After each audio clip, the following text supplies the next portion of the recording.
오늘 하나님의 말씀은 시편 37편 34절로 40절. 이제 이 시편 37편의 마지막 단락입니다.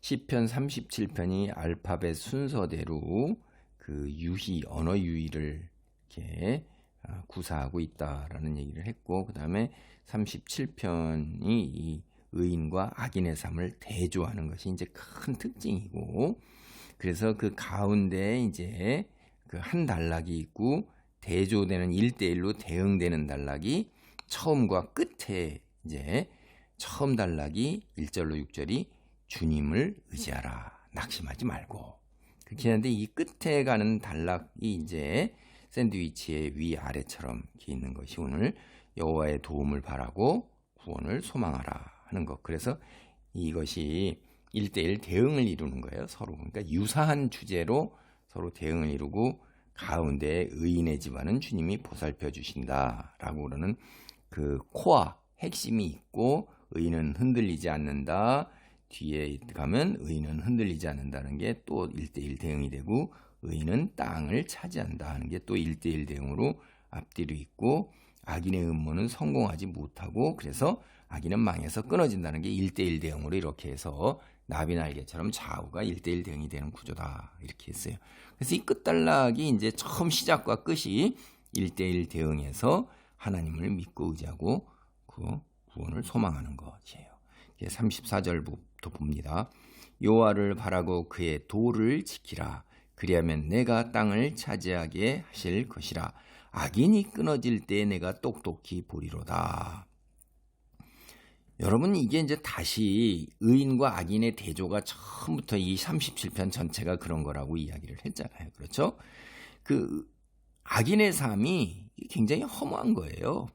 끊어지는 거를 의인이 두 눈으로 똑똑히 봐요. 현실은 근데 어떻죠? 현실은 그 35절 보면 내가 악인의 큰 세력을 본즉 그 본래의 땅에 서 있는 나무 잎이 무성함과 같으나, 그러니까 한 번도 그 본래 서 있는 곳에 그래서 나무가 옮겨지지 않고 엄청나게 번성하게 굵게 자라나서 가지가 무성하고 잎이 엄청나게 무성한 거예요. 여러분, 나무로 옮겨 심으면 2, 3년 몸살이를 해서 그 다음서부터 이렇게 가잖아요. 그런데 그렇게 옮겨 심으면 그 제대로 몸살을 안 하고 10년쯤 지나서 2번만 옮겨 심어도 이게 절반 정도밖에 못 자란다 이 말이에요. 근데 이게 제자리에서 뿌리를 내리고 계속해서 자랐으니까 얼마나 크고 무성하게 자라니. 악인이 그렇다 이 말이에요. 그러니까 주위를 둘러보면 세상은 악인이 흥왕하고 악인이 다 가지고 있어요. 돈도 가지고 있고 명예도 가지고 있고 권력도 가지고 있고 형통함도 가지고 있고 그리고 또 재능도 가지고 있고 가문도 일어나고 자식도 잘 돼요. 도대체 의인은 공공하고 가난하고 힘들고 어려움이 있고 악인들의 핍박 속에서 악인들의 생명의 위협까지도 악인들로 인해서 느끼고, 이게 도대체 하나님이 계시다면 어떻게 이 땅이 악이 이렇게 악한 자들이 번성하고 흥왕할까 하는 거예요. 근데 그게 허무하다는 거예요, 여기 보면. 근데 의인은 어떻게 돼요? 땅을 차지한다 이 말이에요. 영원하다는 거예요. 그거 내 눈으로 볼 거라는 거예요. 악인이 영원할 것 같은 현실이에요. 현실을 둘러보면. 그런데 여기선 전혀 다른 이야기를 하잖아요. 이 땅에 영원히 구할 수 있는 건 의인이라는 겁니다. 이 순간 현실 지금 당장 성행하는 악인 꼭 망할 거라는 거예요. 내 눈으로 똑똑히 볼 거라는 거예요. 견디어내는 의인, 악인의 편에 붙지 아니하고 끝까지 참고 믿고 의지하고 순종하는 의인은 미래에 승리할 거다. 이건 우리의 선택이고 믿음이에요. 그러니까 어느 쪽으로 붙을 거냐 하는 건 우리 선택이란 말이에요. 우리가 선택한 대로 그 믿고 기다리는 것, 이게 이제 우리가 신앙인이라는 거죠. 이게 의인은 분명히 망해요. 이게 내가 똑똑히 보라는 거예요. 여러분, 하나님이 심판하시는 그날에 그들은 존재하지 않는 것처럼 없는 바하고 똑같은 거예요. 36절이 그런 얘기야. 내가 지나갈 때 그는 없어졌나니 내가 찾아도 발견하지 못하였도다. 없다 이 말이에요. 없다 이 말이에요. 38절도 뭐라고 그래요? 범죄자들은 함께 멸망하리니 악인의 미래는 끊어질 것이나. 없어요. 눈 뜨고 볼래도 없다 이 말이에요. 하나님이 심판하지도 않았는데도 스스로 붕괴해서 사라져 버린다 하는 이야기. 같이 이렇게 들리잖아요. 응? 혹시 존재한다 할지라도 하나님의 심판 앞에 그들은 초토화될 것입니다. 하나님이 그 의인들을 위협하고 온갖 폭력을 행사하면서 현실로 번성해서 엄청난 것 같이 보였던 악인이 하나님 앞에서는 한없이 초라해 보이는 거예요. 여러분 여기서 볼 때 우리가 35절 이런 거 보죠. 본래 땅에 잎이 무성한데 지나갈 때 없어졌어요. 열매를 맺지 못하는 거예요. 의의 열매를 맺지 못하는 거예요. 이거 딱 봤을 때 벌써 예루살렘 입성해서 예수님이 무화과나무 가지가 잎이 무성한데 열매가 없어요. 예수님이 뭐라고 그래요? 저주하시잖아요. 근데 다음번에 가서 보니까 그 나무가 어떻게 말라 비틀어져서 없어졌어요. 여러분 왜 예수님이 이런 이야기를 했을까? 저는 그 성경 그 구절을 읽을 때마다 참 이해가 안 되는 부분이 많이 있는데 오늘 여기서 이걸 딱 보니까 아이고 예수님이 하신 그 퍼포먼스가 우리에게 이 시편에서 너희가 눈으로 볼 때 악이 흥황한 것처럼 보이지만 이렇게 번성한 것처럼 보이지만 나뭇잎이 무성한 것처럼 보이지만 열매가 없다. 의의 열매가 없어. 삶의 방식에서 의의 열매를 맺지 못하는 거예요. 그러니까 그 너희는 그러니까 열매를 맺어야 된다. 열매를 맺지 못하면 이처럼 말라 비틀어 죽어서 흔적도 없이 사라질 것이라는 시편의 말씀을 퍼포먼스로 눈으로 보여주는 거구나라는 깨달음을 여기서 우리가 깨달을 수가 있네요. 제가 저 그게 참 이상했어요. 이게 뭔 얘기일까 했는데 예수님이 우리에게 큰 진리를 깨우치고 계시는 것입니다. 믿고 참고 잠잠히 하나님께 순종하며 기다리는 것. 예. 그래 여기 앞에 그 1절에서 여호와를 바르고 그의 도를 지키라 그럴 때 이 도, 여러분 제가 어느 때 황당한 이야기들이 있는데요.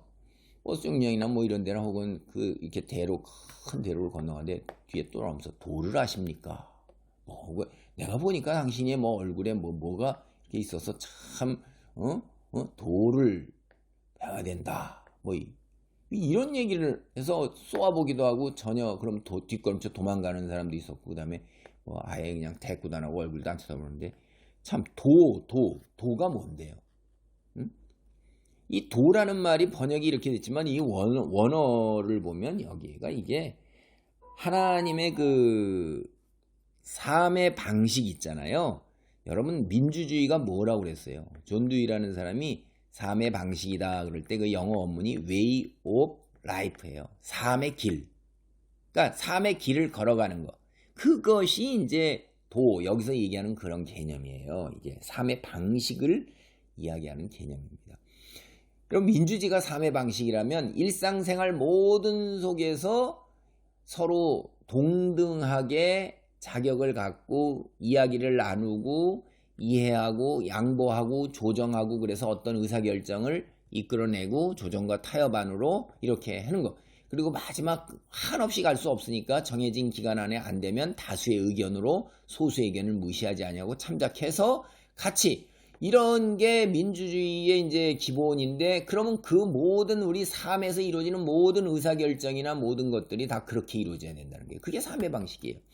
그러니까 여기서 여호와를 바르고 그의 도를 지키라 그렇게 할 때 우리가 살아갈 때 하나님의 말씀이 나의 모든 선택과 행동과 말을 하는 데 있어서 기준이 되고 그리고 그 말씀 그대로 따라서 삶의 행동이나 그런 모습이 드러나야 되는 것. 그런 얘기예요. 이게 그냥 관념과 머릿속에 있는 지식으로 남는 것이 아니라 실제로 삶의 순간순간마다 하나님의 말씀이 드러나는 그러한 삶이라 이 말이에요. 여러분, 이 하나님께서 구원하시는 의인들 37절 보세요.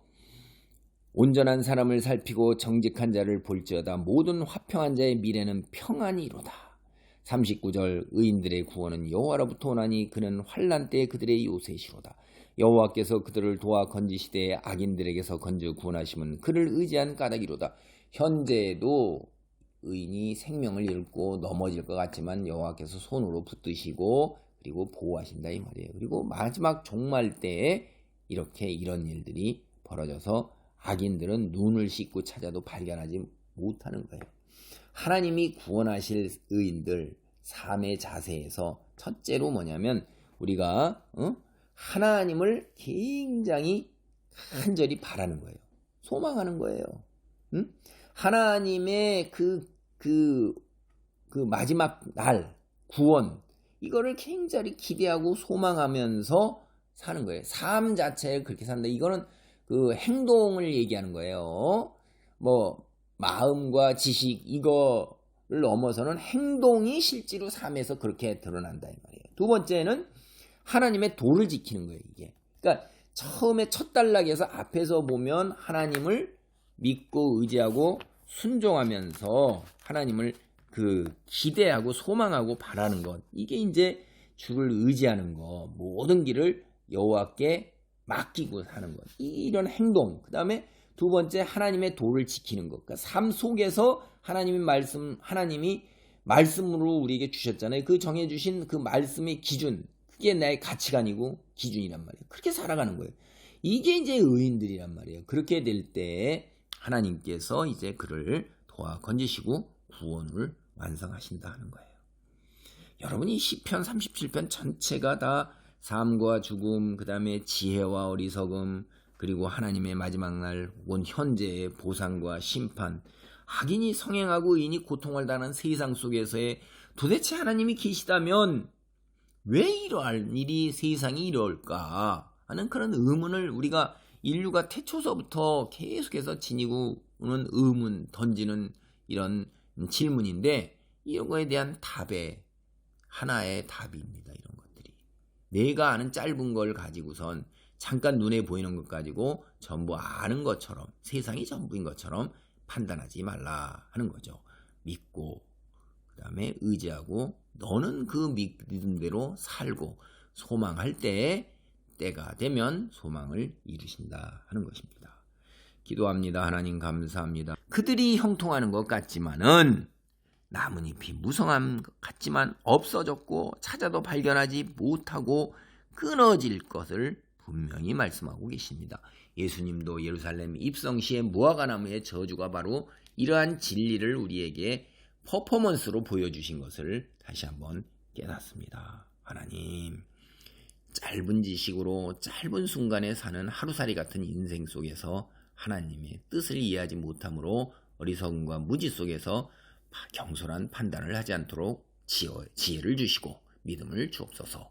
예수님의 이름으로 기도하옵나이다. 아멘.